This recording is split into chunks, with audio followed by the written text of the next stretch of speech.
a souvent l'idée qu'au moment de la libération de la France, la présence allemande se termine. Donc, on a l'idée que les Allemands rentrent chez eux, sont chassés de la France par les Alliés qui débarquent. En réalité, un grand nombre d'entre eux va être transformé en prisonniers de guerre dans des conditions de travail difficiles, mais il faut savoir que les prisonniers qui travaillaient pour les Alliés recevaient de meilleures rations alimentaires que ceux qui étaient retenus dans les camps centraux en attente d'une affectation au travail. Et un sujet très sensible, par exemple, est la question du déminage en fait, des régions de combat, notamment en Normandie et dans les Vosges, où beaucoup de champs et de forêts sont en fait inutilisables pour l'agriculture à cause de la présence de champs de mines dont on n'a plus les plans et qui sont donc en friche. Donc on va demander à ce que ces prisonniers de guerre-là soient affectés massivement au déminage. Bon, c'est quelque chose qui est complètement contraire en fait à la Convention de Genève, mais, mais la France va réussir par un tour de passe-passe un petit peu à faire accepter cet emploi au déminage par l'opinion internationale. Identifier des mines dans un champ où l'herbe pousse à 80 cm,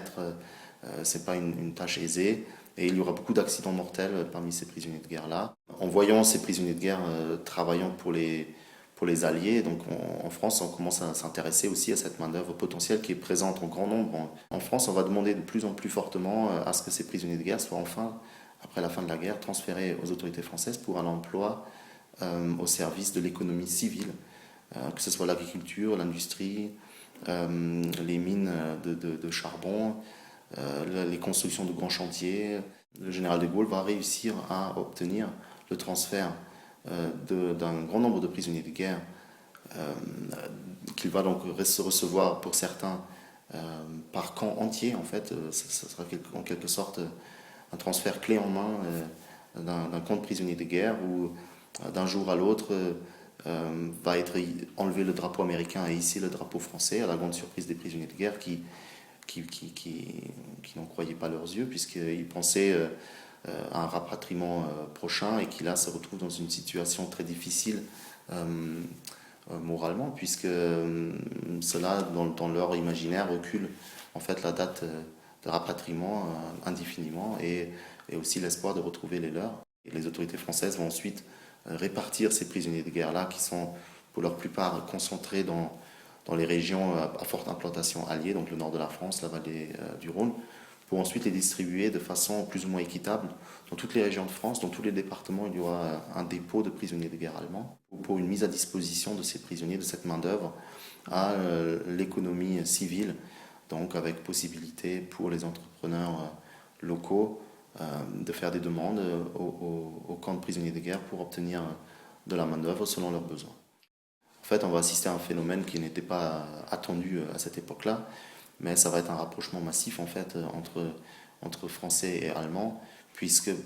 pour un grand nombre d'entre eux, donc la moitié environ des prisonniers de guerre allemands travaillant en France, vont travailler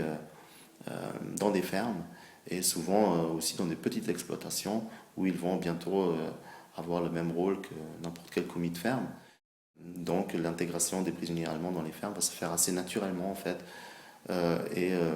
Il va bénéficier aussi du fait que dans une ferme, on est un peu à l'abri du regard de l'opinion publique. Ça ne regarde que le fermier et ses employés de savoir ce qui se passe entre les différents employés et il est tout à fait dans l'intérêt de l'exploitant agricole de traiter les prisonniers de guerre de façon similaire aux autres employés de ferme pour favoriser leur rendement économique, pour favoriser leur envie de travailler, pour aussi éviter leur évasion, par exemple, puisqu'il est tenu responsable de ne pas les laisser s'enfuir. En décembre 1948, les derniers prisonniers de guerre sont rapatriés en Allemagne. Mais il faut savoir que la France, à cette époque-là, a toujours besoin de main-d'œuvre. Il y a un grand manque de main-d'œuvre à l'époque. Et on va tout faire pour garder un maximum de prisonniers de guerre allemands, donc un maximum d'ouvriers allemands finalement en France, en leur proposant de signer un contrat de travailleur civil qui leur permet en fait au bout d'un an d'obtenir leur libération en France, de devenir un ouvrier étranger comme n'importe quel autre et d'avoir ensuite accès à une possible naturalisation après un séjour de 5 ans. Le nombre de prisonniers allemands qui choisissent de souscrire à un contrat de travailleur civil en 1947 s'élève à peu près 130 000. De ces 130 000-là, environ 28 000 choisissent de rester au-delà de la fin de leur contrat de travailleur civil et de s'installer de façon durable. Certains ont tout perdu en Allemagne, ont vu leur famille bombardée, mourir dans leur maison et n'ont plus de contact, n'ont plus de réseau et ont maintenant, déjà après quelques années de captivité de guerre en France, réussi à se constituer un nouveau réseau qui leur permet